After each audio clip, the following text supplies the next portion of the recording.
How you doing? Good. What's up, Bob? Hey, I'm in the Jefferson City Fairfield Inn. What a wonderful place. I'm all the way back from Mizzou. Hey, everybody knows Anthony's a great player, but he'd only averaged 6 points in those first three games. He really hadn't looked to shoot a lot. Kind of struggled a bit with his shooting. From a percentage standpoint. What do you think got him going scoring wise over there like he did? Yeah, I think with all freshmen or transfers that there's always, a little bit of learning curve for how we want to play, for how the defense is playing your particular team. But Anthony's done a great number one. He's really gotten in the gym a lot on his own. A lot, shooting. He's digested a lot of film. And I think most importantly, probably Bob is Anthony just was really, really aggressive, taking the ball to the basket, and he's shooting the three ball of late much better. And then that opens up dribble drives, post ups, and things of that nature. And then got to ask you, you watching the games? We see Nick on the bench. He's very animated, so I assume he's feeling better. But what have you thought about his attitude? He's really been, a good cheerleader, I guess, a good teammate. And do you have any update on his status and if he might have a shot to play Monday night against Troy? Yeah, so Nick has done a great job of late. His repetitions in practice have continued to get better and improve. His activity level in practice continues to grow. So yeah, I think that Monday, he'll be evaluated again. He has not been fully cleared, but he did meet with rehab today, and I think he's meeting with the doctor again on Monday. And what all has he been able to do in practice? Has he done any team stuff, or is it all individual stuff, or what's he been able to do? No, he's starting to do some team stuff again. Obviously, today we'll be able to get a little bit more active. And then certainly, tomorrow, we'll be more active than even today. So he's moving, in the right direction for sure. He's taken his rehab extremely serious. He and Matt, the trainer, have spent a ton of time together. So he's getting closer to playing for sure. And like I said, on Monday, we'll just have to see exactly, how he does in the next 2 days of practice. And yeah, just what do you thought about his attitude? Like I say, being over there on the bench and really being into it, and also how anxious. Obviously, you want to be smart with it and not play him until he's ready. But how anxious do you think he is to play? Yeah, I don't think there's any doubt that Nick is really, really anxious and eager. His attitude on the bench, his attitude in film, his attitude at halftime, his attitude has been really, really good, really, since he stepped on campus. We knew what a great teammate he was in high school, how well liked he was by his teammates. Everybody here understands that, when he's not playing, how badly he wants the team to win. And I got a couple more questions, but I'll turn it back to Mike. Thanks, Eric. Curtis? Hey, Coach, we've talked so much about the youth and the newness of this team. And then, you're a couple of weeks into the season, you find yourself at the Maui Invitational and, just some dogfights against a couple of really good teams. How do you feel like this group responded and handled those moments? And do you feel like they maybe grew up a little bit? I think so. The Maui tournament, historically is a premier tournament, unbelievable teams in that tournament. I was really, sometimes even when you lose, there's great learning lessons. Creighton, San Diego State, both teams really well coached.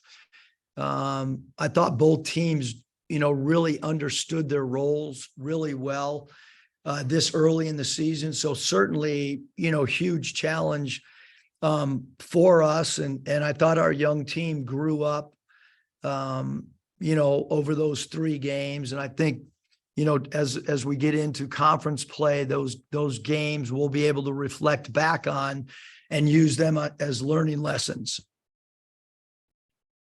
And you kind of touched on it, but that is such a unique environment. It's high intensity over there. And then obviously you had the travel as well. How do you kind of come down from the high of something like that and get recalibrated for this game coming up on Monday against a Troy team that's off to a pretty good start? Yeah, I think that's, having talked to other people that have played in Maui, I think that's one of the concerns is coming back and playing your first game. And to my knowledge, I think we have the earliest game being on a Monday. I know some other teams play on Tuesday and another team plays on Thursday as their first game back. So again, I think we have for sure as short of turnaround as anybody. So that is of concern. I know that sleep patterns are a little bit, messed up right now for all of us. But hopefully, by tomorrow night, we'll be a little bit more adjusted time frame wise. And Troy is a really well coached team. They have really good toughness. They play extremely hard. They're a high steel team. You mentioned the great start that they're off to. They pound the offensive glass. They jump passing lanes. They again shoot a high volume of three, so they're good in transition. So there's a lot of things that we have to cover in a very short time frame. Scotty? Yeah, Eric, I'm just curious what your kind of overarching takeaways, observations were from the trip, and just what do you think you learned about the team that you got? Well, we had a lot of guys step up at different times of games, and I think to play in such close games, I think that really helps you down the road. I think, we got to see contrasting styles of play. So I think there was a tremendous amount of benefit from our end.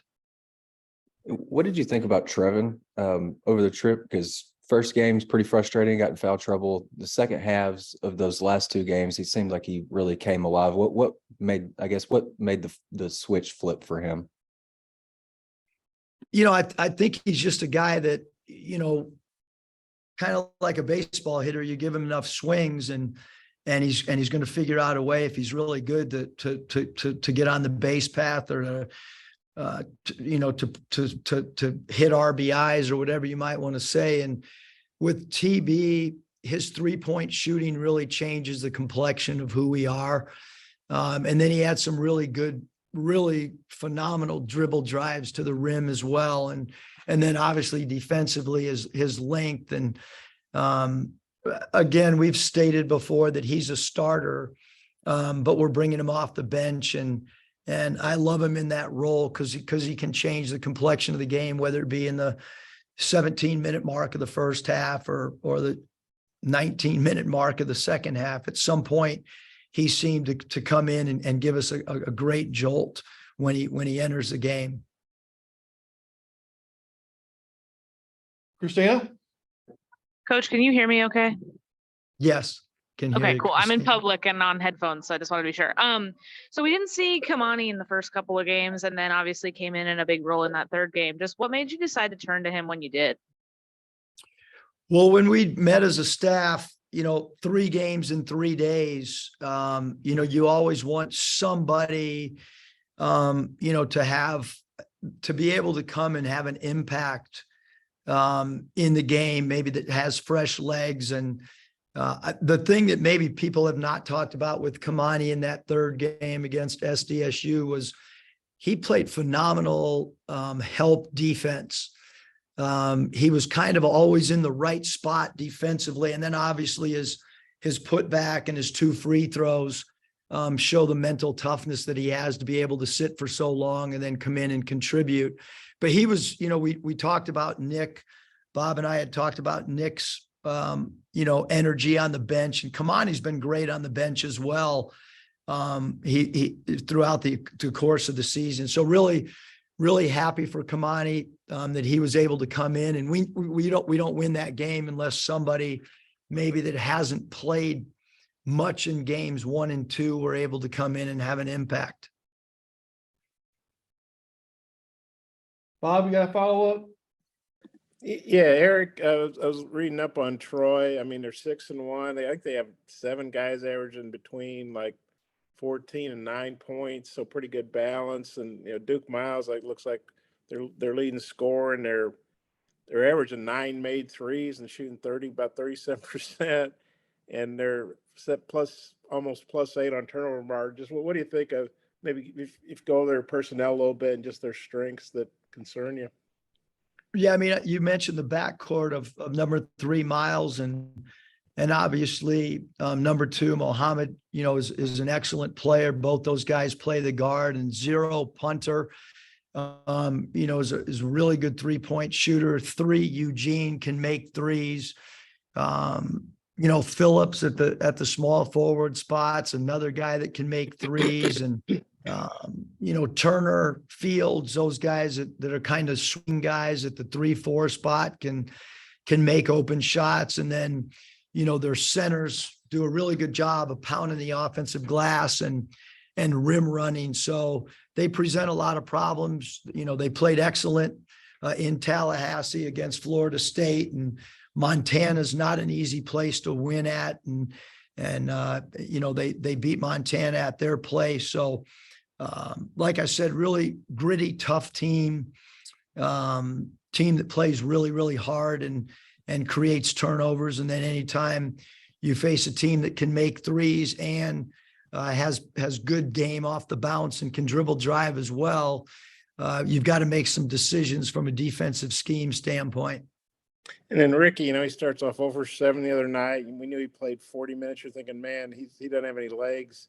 And then he, I guess, got a second wind or something, and then he really played strong. What you think of what he did? And he played 81 minutes back-to-back nights, Ricky was great. I mean, there was a point where I was thinking of taking him out, and, I think he felt like he had a second wind in him. And, his performance, we put him in some pick and rolls that we just didn't really envision doing that, Bob. We thought he was going to be more of a wing scorer, transition scorer, isolation player, but he has done a really, really good job in pick and roll, both as a scorer and as a ball handler. Thought he did a really good job. I think one of the games he had 4 assists. So he's also been able to find open teammates as well. And I've had so many people ask me, who got the technical against Creighton? And I said, well, I wasn't there. I don't know. Can you reveal who got the technical? Did they ever tell you, or do you know? I mean, it was someone on our bench. They didn't, I don't know if it was identified in the heat of the moment of who it was. It wasn't me, but I don't know if it was an assistant coach or a player. They kind of pointed in a direction, and we just tried to refocus on the game at that point. Yeah. Okay. I'll take that as a non-denial. And then that post game, I mean, I know there's probably no love lost between you guys and because you were at Nevada and played them, and you're at University of San Diego and they're San Diego State, and they really want to knock off the big boys in the SEC and all that. But that post game, I mean, just what was your, I guess in retrospect, looking back, how crazy was that? And you've ever been involved in something like that? And was it kind of scary? Because that one dude, he had a towel or something on his neck. I mean, man, he looked crazy. You know what I'm talking about? No, I mean, I think that, we just want to talk about Troy today, and Hunter and I have been in discussions, and so, again, I just think we want to focus on Troy. San Diego State's an incredibly well-coached team, and they're going to have a great year. I mean, I think that's a team that's a team that can go really, really far in the NCAA tournament. And they're a team that defends and is physical, and we're a team that tries to defend. And again, right now we're just trying to figure out in a short turnaround how we can prep for Troy. And one last thing on Nick, I guess, would it be accurate to say he's maybe been upgraded from doubtful to questionable, or would you call him probable, or what would be your? I mean, I was, before I met with you guys, I was in a staff meeting, Bob, so I have not gotten a chance to talk to Matt. And I don't know if basketball wise, we've used those phrases since I've come here, but I do think that, we have practice today, we have practice tomorrow. When you play 3 games in 3 nights, you're not going to have any physical contact in practice. So this will be, 48 hours for him to be able to continue to test and see what his comfort level is, and the doctor's comfort level and the trainer. Yeah, you personally, it's like having this Ferrari in your garage and you want to take it out and drive it around. I mean, how anxious are you to see him play and get his contributions, obviously? Yeah, I mean, I just feel for Nick, because he works so hard in the summer, and he's had to watch games that are big games, and I know he's really anxious to play. And I think with any of your student athletes, you always want those student athletes to to be able to do what they work for, which is get out and play in front of fans and play in front of a national audience. So hopefully, that time frame for him coming back will happen really soon for him and for our team. Yeah, you sound kind of hoarse. Are you feeling okay? I feel good. I just do not have a voice. Okay, just yelling too much, not a cold or something? No cold. Okay, that's cool. We'll let him save his voice a little more and let him go Okay. go down to practice. Hey, Thanks, you Eric. guys. Thanks.